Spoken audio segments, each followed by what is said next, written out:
نحن الآن في مدينة البصرة. العارف بالله أبو اليزيد البسطامي نائم ذات ليلة، فسمع في المنام بعد صلاة الفجر هاتفا ينادي عليه ويقول له: يا أبا اليزيد، إن الليلة هي عيد النصارى، فتوضأ واذهب إليهم في ديرهم وسوف تجد من حكمة الله عجبا. فتوضأ أبو اليزيد ودخل دير النصارى في مدينة البصرة، ولما قام أبوهم ليلقي الكلمة عليهم قال لهم: أنا لا أستطيع أن أتحدث وبيننا رجل محمدي دخل الدير علينا. فقالوا له: يا أبانا وما أدراك أنه محمدي؟ فقال لهم: إن أصحاب محمد سيماهم في وجوههم من أثر السجود.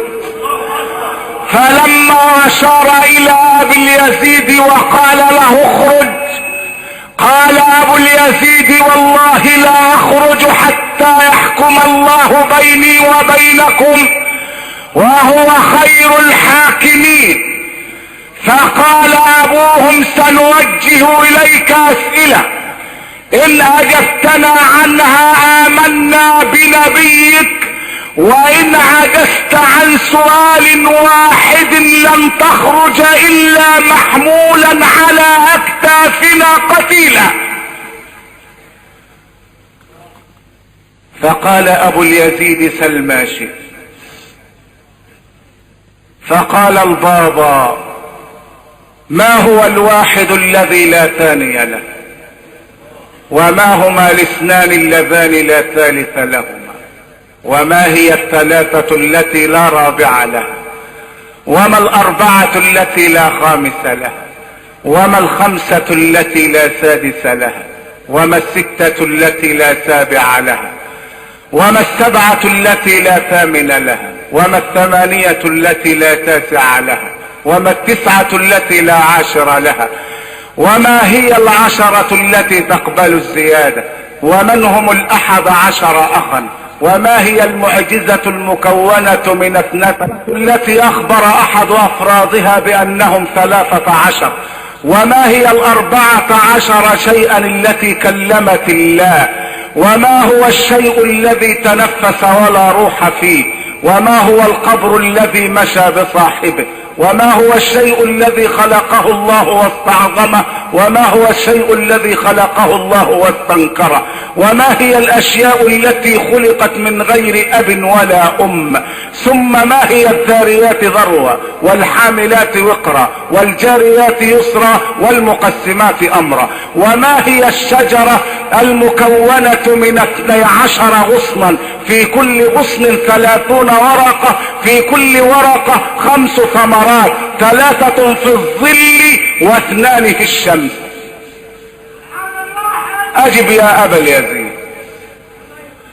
وقام ابو اليزيد وقد القى الله برد السكينة في قلبه، فقال له: اما الواحد الذي لا ثاني له فقل هو الله احد،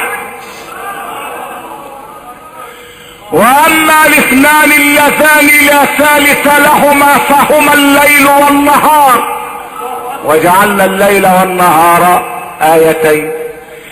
واما الثلاثة التي لا رابع لها فاعذار موسى عليه السلام للخضر رضي الله عنه، اذا ركب في السفينة غرقها، اذا لقي غلاما فقتله، اذا اتى اهل قرية استطعم اهلها، قال: هذا فراق بيني وبين. 4 التي لا خامس لها هي التوراة والزبور والانجيل والقرآن. 5 التي لا سادس لها 5 صلوات كتبهن الله في اليوم والليلة. 6 التي لا سابع لها ولقد خلقنا السماوات والارض وما بينهما في 6 ايام. قال له القسيس فلماذا قال في اخر الايه وما مسنا من لغوب؟ فقال ابو اليزيد لان اليهود قالوا ان الله خلق السماوات والارض في 6 ايام ثم اصابه التعب فاستراح يوم السبت، فقال لهم الله وما مسنا من لغوب، يعني ما تعبنا حتى نستريح.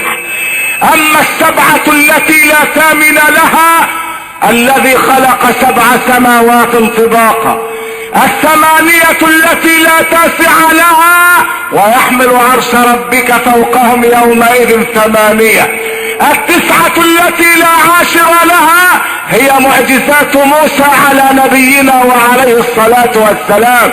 قال له البابا اذكرها، قال له اليد والعصا والطمس والسنين والطوفان والجراد والقمل والضفادع والدم. ما 10 التي تقبل الزيادة؟ من جاء بالحسنة فله 10 أمثالها والله يضاعف لمن يشاء. من هم 11 أخا؟ إني رأيت 11 كوكبا إخوة يوسف. ما المعجزة المكونة من 12 شيئا؟ وإذ استسقى موسى لقومه فقل اضرب بعصاك الحجر فانفجرت منه 12 عينا. ما هي الأسرة 13؟ والشمس والقمر رأيتهم لي ساجدين، ف11 أخا وشمسا وقمرا أي أبا وأما، هؤلاء 13. ما 14 شيئا التي كلمت الله؟ قال له السماوات 7 والأرضون 7 فقضاهن 7 سماوات في يومين، ثم قال الله للسماوات 7 والأراضين 7 ائتيا طوعا أو كرها قالتا أتينا طائعين. ما هو القبر الذي سار بصاحبه؟ حوت يونس، فالتقمه الحوت وهو مليم. ما هو الشيء الذي تنفس ولا روح فيه؟ والصبح إذا تنفس. ما الشيء الذي خلقه الله واستعظمه؟ كيد النساء إن كيدكن عظيم. ما الشيء الذي خلقه الله واستنكره؟ صوت الحمار إن أنكر الأصوات لصوت الحمير. ما الأشياء الذين خلقها الله من غير أب ولا أم؟ آدم عليه السلام والملائكة الكرام وكبش إسماعيل وناقة صالح. من هم الذين كذبوا ودخلوا الجنة؟ إخوة يوسف جاءوا أباهم عشاء يبكون وقالوا لأبيهم أكله الذئب، ومع ذلك قال لهم يوسف يغفر الله لكم وهو أرحم الراحمين. من الذين سبقوا ودخلوا النار؟ قال له اقرأ قوله تعالى وقالت اليهود ليست النصارى على شيء وقالت النصارى ليست اليهود على شيء.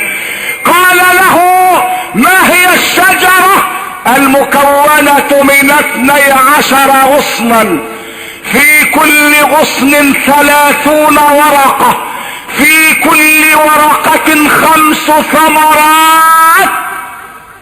وقبل ان يجيب على هذا السؤال قال له اجيبك على الذاريات ذروا وهي الرياح، والحاملات وقرا وهي السحب التي تحمل الامطار، والجاريات يسرا وهي السفن التي تجري على سطح البحر، المقسمات امرا وهم الملائكة الذين امرهم الله بتقسيم الارزاق والحسنات والسيئات وكتابتها.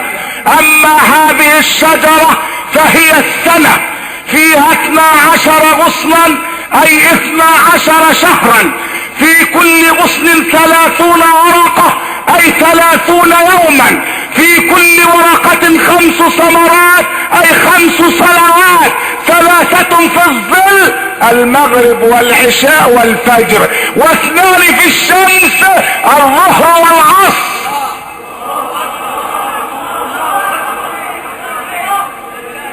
ثم قال ابو اليزيد للبابا: اني سائلك سؤالا واحدا فاجبني عليه. قال له: سل يا ابا اليزيد. قال له: ما هو مفتاح الجنة؟ فوقف البابا صامتا، فقال الجالسون: تسأله كل هذه الاسئلة فيجيبك، ويسألك سؤالا واحدا فتعجز عن الاجابة. فقال لهم: والله اني اعلم الاجابة تمام العلم، ولكني اخاف منكم. قالوا له: قل ولا تخف ونحن وراك. فوقف البابا وقال: مفتاح الجنة لا اله الا الله محمد رسول الله.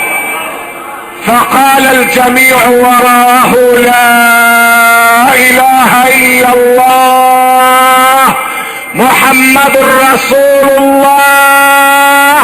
فقاموا على الدير فحولوه الى مسجد يعبد فيه الواحد الديان.